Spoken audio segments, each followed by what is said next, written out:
Birth and Body podcast. This is Bethany. I'm super excited about that guest we have today. She is my student and birth assistant, and she's been a doula for 20 years, and she's also a 3-time home birth mom and 1 transfer, which is a great story. We don't hear about those much from home birth. So welcome to the show, Kim. Thanks for having me. Yeah, I'm super excited to have you because we do so many births together and our friends too. Yes. And I love seeing you become a midwife. So I feel like a lot of your story is, has evolved you to where you are today, and how, I just love serving families with you. So yes. I know you were in another state when you first had home birth. So maybe you could share a little bit about your first birth and I guess how old your kids are too, because it wasn't, this generation of home birth moms are different from your generation of home birth moms. So we have 4 children. I have 24, 20, 17, and 15. And home birth wasn't as common then when we had our first baby. I think one thing people might like to hear, I guess, is why we chose to go home. And I actually got pregnant before our oldest son and had twins. And I knew that I didn't want a hospital birth because I'd seen a friend who had a baby not too long before us, that she was doing really well. Her doctor was her cousin, but he was going on vacation. And he said, well, just come in and we'll induce you and everything will be fine. And so they induced her, and then it was just a series of interventions, and baby's heart tones went down, and it was an emergency, and they got the baby out, and she had this huge hematoma on her head. And they were so thankful that the doctor saved the baby's life. And I just thought, wow, I don't ever want to do that. It was horrible and scary. And so when I got pregnant the first time, I knew I wanted something different. And we found a certified nurse midwife in the next state over. We didn't have anything near us. And started going to appointments with her, and was going pretty well until about 18 weeks. And I lost the babies. And they, did I say I had twins? I might have, Yeah, you lost the babies. And she handed me over to the doctor that was in charge. And I had a horrible experience. It was like no one was taking care of me, and ended up with a fever. And they just sent me home. And it was kind of frightening. And so when we got pregnant with our oldest, I thought, okay, that's not it either. Yeah, I need something else. So we just started exploring, and I had a friend who lived in California who had a home birth.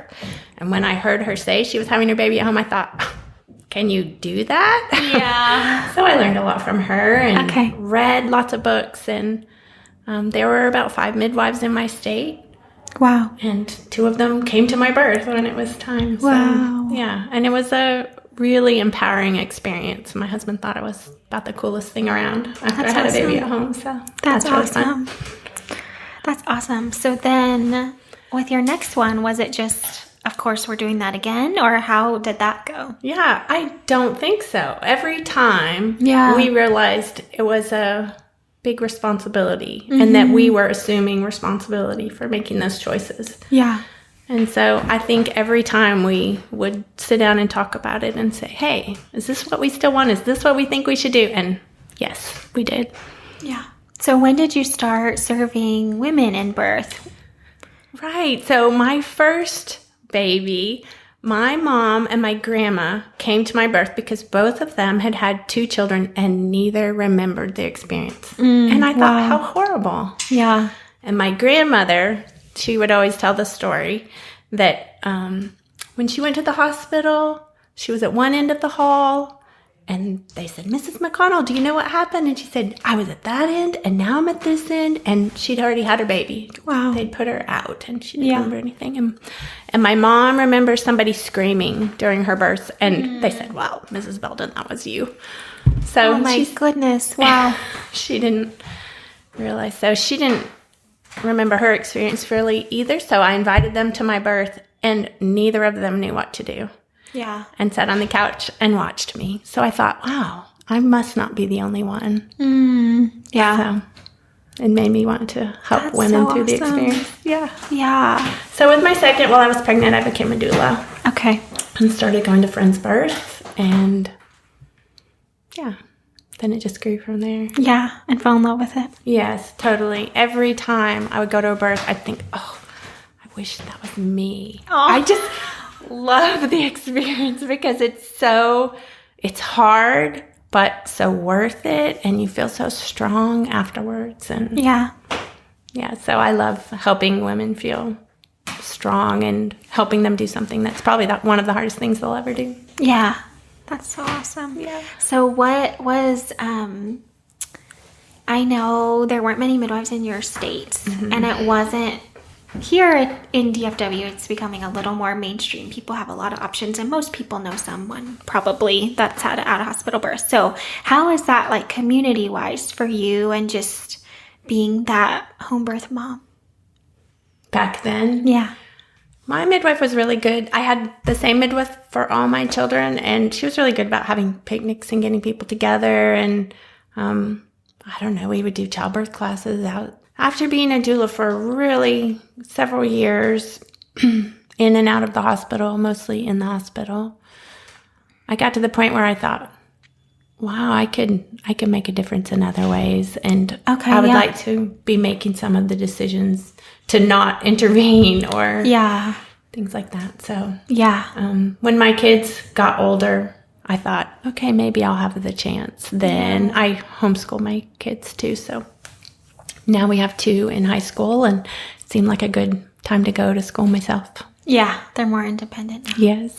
Yeah, that's kind of how I got on the midwife track too, because I was a doula in the hospital, and so often my clients would take Bradley classes or all these classes, natural childbirth plan, make the birth plan, and they would often choose a nurse midwife in the hospital, and they would have just as many interventions, it seemed like, even though they planned so well and thought they were choosing a great care provider. Often the nurse midwives, they couldn't really practice the midwifery model of care because of hospital policy, or maybe their supervising physician and stuff like that. So where I lived in Virginia, there was one midwife practice that was in the hospital, pretty independent, and they had like a 5% C-section rate, and were just really strict about who could be in the program, and they had to drink red raspberry leaf tea and eat this certain diet. Like everyone had to eat like a gestational diabetes diet. It was right. So I often said if I could only doula there, I would do it.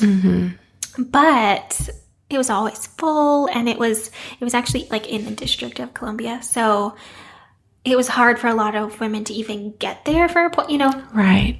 If you didn't live really close or on a metro station, it was hard to get there. So that's how I ended up on the track too, because I was tired of seeing women like railroaded into all these things, and just the sadness and like disappointment and postpartum depression from that after too. Because I felt like I was with them the whole time and knew their plan, and then saw how the birth went, and then saw them after and knew how hard it was. Right. So, plus as a doula, I always felt like I need to weigh everything correctly. I don't do clinicals. I can't check them, but I have to just read them well enough to get them to the hospital at the right time when it's too late to do too many things. Yeah. And so I just thought, wow, I could do this in a different way. Yeah. That's true. I think now, like you being where you are, and now like us kind of be on the other side, I felt like, now knowing what we know, often it's important to monitor when they're 5-6 centimeters forward in active labor.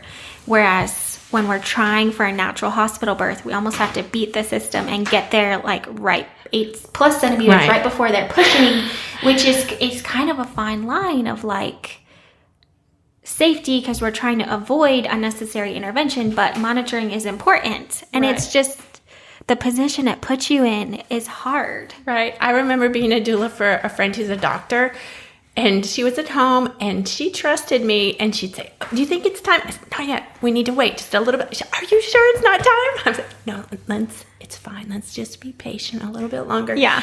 And she was feeling very pushy as she got on the elevator and had the baby about 20 minutes later. She was thankful, but it is a balancing act. Yeah. I think as a doula. Yeah, it's hard when you're trying to sort of beat the system. It's a lot of pressure on doulas. It is a lot of pressure and a lot of work. Yeah. Doulas are amazing. Like I can't imagine having a hospital birth without one. That's right. I loved doulas being a doula, but now that I'm a midwife, I love doulas even more. They do a lot of physical work and support women so well emotionally and all the things we can't always do because we have to step back and look at all the clinical things. So, yeah. What do you love most right now about being an almost midwife? Oh, wow. I love everything about it. Yeah. I love working with you, and I feel like we get to work with some really cool women in this area who are midwives and who are strong and support each other. Yeah. And I think that's what birth is all about. Just equipping women, encouraging them, and then empowering them through birth. And I love when mamas come in and they're not quite confident and we get to say, yes, you can do it. And then we actually watch them do it and help them do it. And that prepares them to be strong parents and have confidence. And I really love that. Mm-hmm. That's true. I remember we had a postpartum visit yesterday and I loved, she's, you know who I'm talking about. Couple weeks. Yeah, she's like a couple weeks out from her birth. Her baby's like 2 weeks old and doing great. And I remember her saying she just felt like I didn't have to advocate or worry that you guys were going to push something or an intervention. You were just trying to keep me on track and help me meet my goals. So when we asked her to do things that were maybe hard, like different positions and drink this herbal tincture and take these homeopathics because she was having a long labor and we were trying to make sure she had the natural birth at the birth center that she wanted. She just knew like, okay, I'll do it. Like I can just focus on my contractions and laboring and not have to be like, no, I don't want the epidural. No, I don't want Pitocin. Right. It's like the other mom we talked to yesterday who had a couple of babies in the hospital, and she said, I'm afraid if I'm in the hospital again, I'll say yes because it's so available. The epidural is right there. And it's constantly offered. Mm-hmm. Yeah, that's true.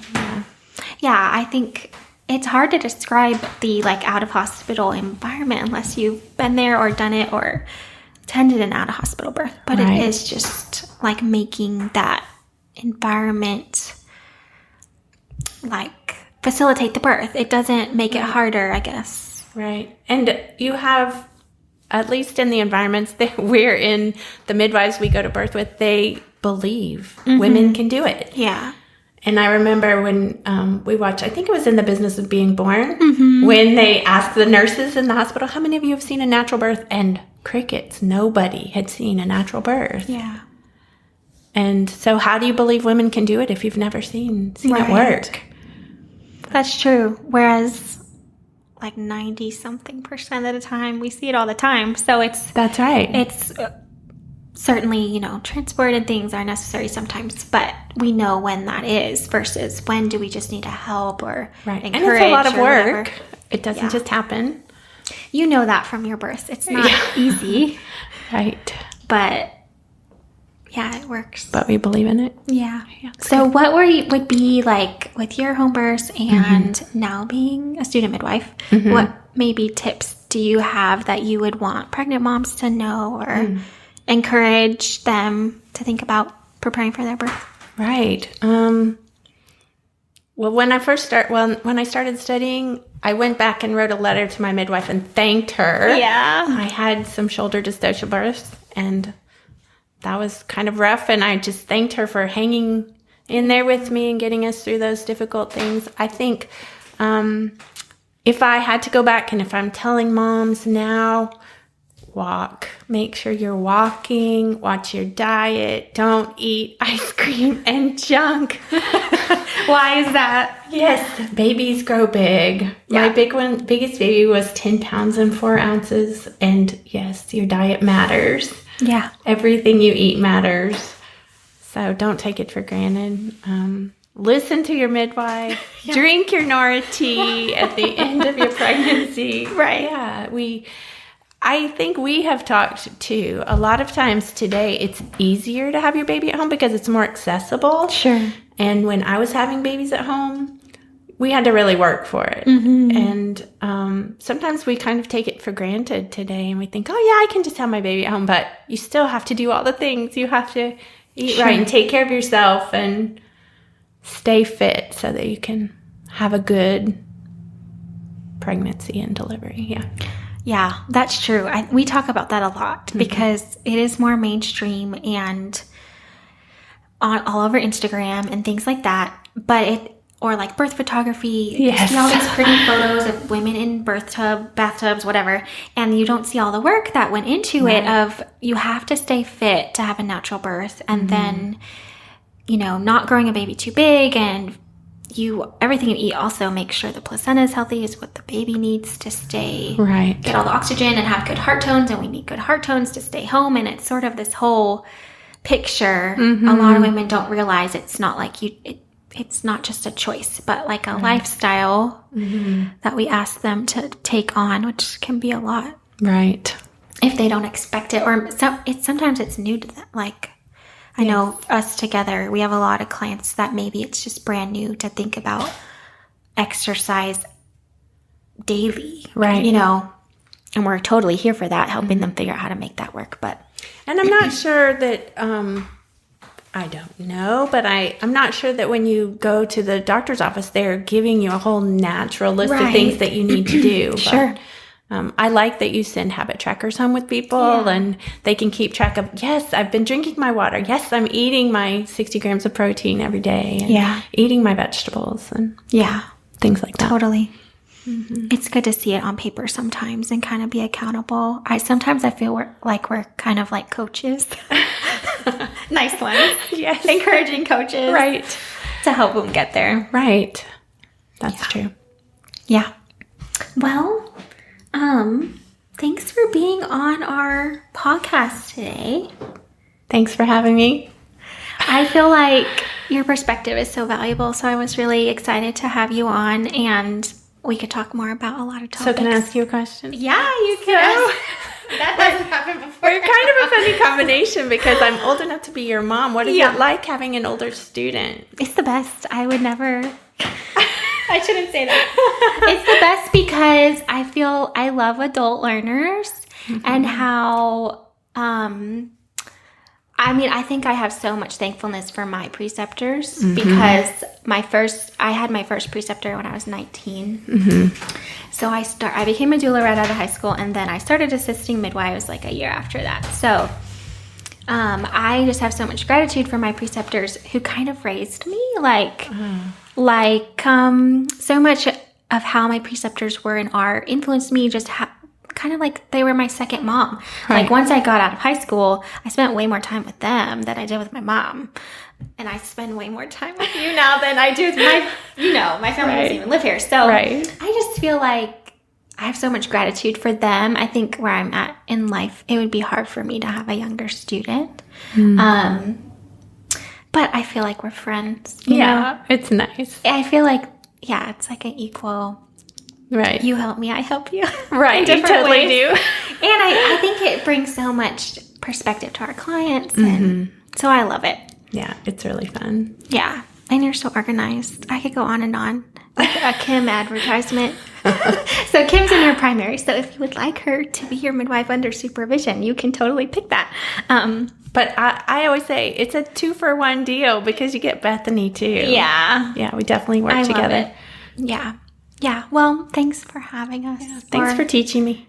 Yeah. And we'll probably have you back to talk about more things. Okay. If you're up for it. Okay, thanks. Let us know what you want to hear about, and if you've made it all the way to the end, please leave us a review. We would so appreciate that. Share about it.